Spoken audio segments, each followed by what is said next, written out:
Hello there, you loose units, and welcome back to another episode of Spicy Boy Reviews. I'm, of course, your host, Andrew Iles.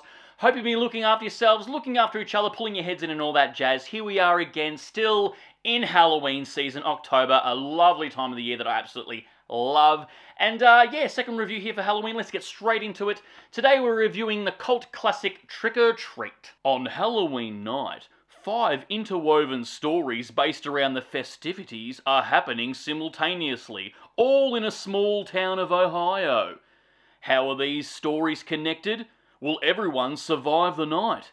Where does it all fit in the Marvel timeline? Well, grab the nearest candy and set yourself up for a bit of Trick or Treat. That's right, the synopsis for the cult hit Trick or Treat. First time I'm seeing this, so it's like a full-blown review. I've heard about this film, obviously wanted to come around to it because I love Halloween, and here we are. It is directed by Michael Dougherty, who is known for writing a couple of superhero films for his BFF Bryan Singer.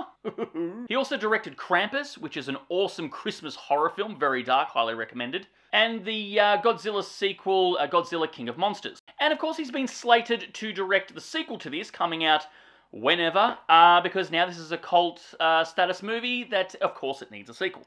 Like the trailer said, we have 5 interwoven stories with a bunch of different strangers, all based in this little small town on the eve of Halloween.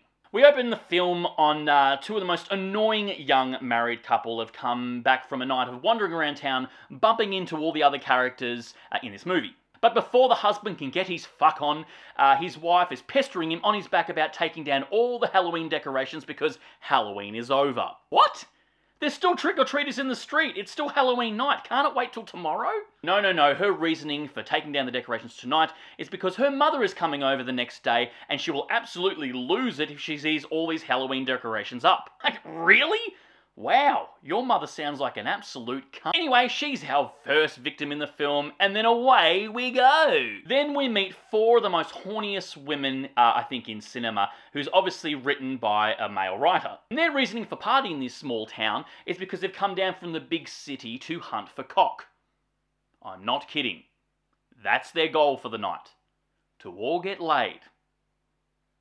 And I, for one, welcome them. But of course, we've got the token timid virgin in the group, played here by Sookie herself, Anna Paquin. She gets split up from the group because she just can't find a man for the night, and then is hunted down, suspectedly, by a mysterious vampire.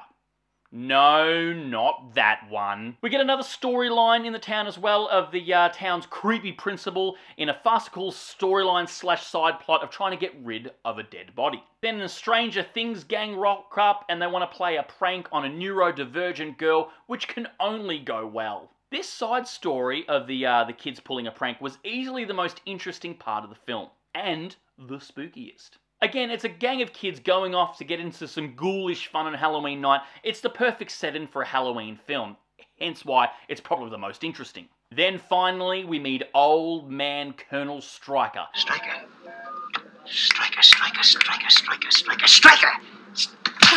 Here, played by my spirit animal, Brian Cox. He's spending his Halloween night the exact same way that I spent mine last year.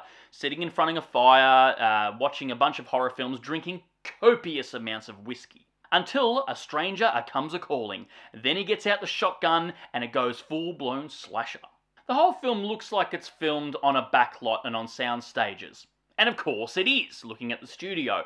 But that doesn't take away from the film. If anything, I think it adds to the fun. However, it did come across as a bit of an R.L. Stine adaptation, the feel of it anyway, like it was an adult version of Goosebumps. It all comes across, the whole film, as very mid-2000s, if you know what I mean. The mid-2000s for horror was an interesting time. Everything was sort of over the top, a little bit cheesy, very slick and stuff, and it was obvious that bigger studios were getting their grubby hands on the genre.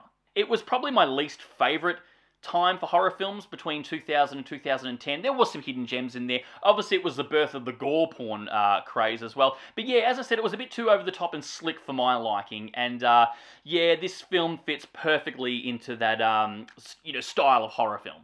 The Halloween colour palette is on display here. It's all great, all the pumpkins in every bloody scene. But yeah, as April mentions, it's a little cheesy at times, a bit over the top, and pretty sleazy, I'll be honest, in the same vein as like an American Pie film. We get a little bit of gore as well, nothing too over the top, you know, you can chuck it on and won't be grossed out, but yeah.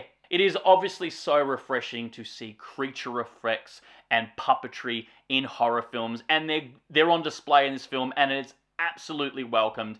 It's great to see, and this film, if anything, wins at that. There is a part of the film with the little Stranger Things gang that pops up. You get a bit of an old town folklore, or a ghost story, if you will, about a bus driver, a school bus full of Little Mike Myers kids, and they get driven off a cliff.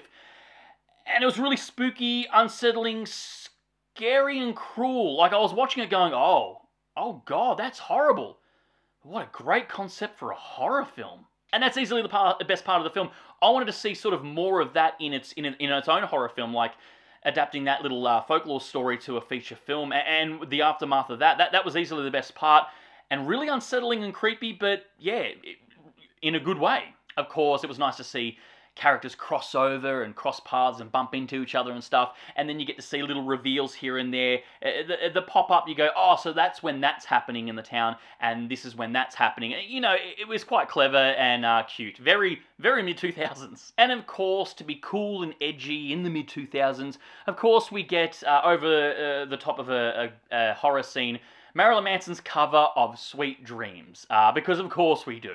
Even by 2007 standards, that song was pretty out of date and irrelevant. It's almost like what studios think is edgy by using that song of Marilyn Manson's Sweet Dreams. I can just see a guy in the Warner Brothers boardroom when they're having a meeting about this film going, you know what will be edgy and cool? Is that Marilyn Manson song.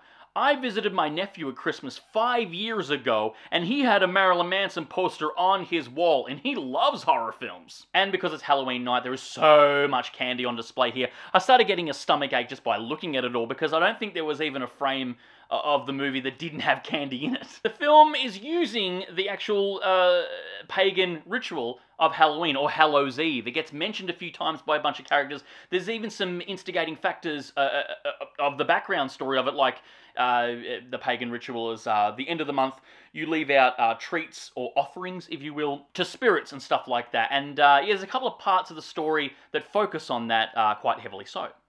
Yeah, again, this film is very of its time, mid-2000s. You know, it's good, it's okay, it's fine. It definitely gets better as the film goes on. The second half is easily the most captivating. Recommended? Yes, absolutely. It's very Halloween. Again, it's a cult hit that I only just recently saw, and glad I did. A little bit dated, but still a bit of fun.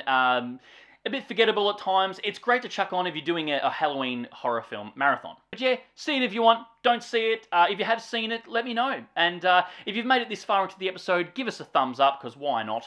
Your love and support keeps this channel going and alive. And of course, don't forget to hit subscribe, because we give out episodes weekly, and we'll be back next week with another Halloween classic. And until then, stay spooky, kids.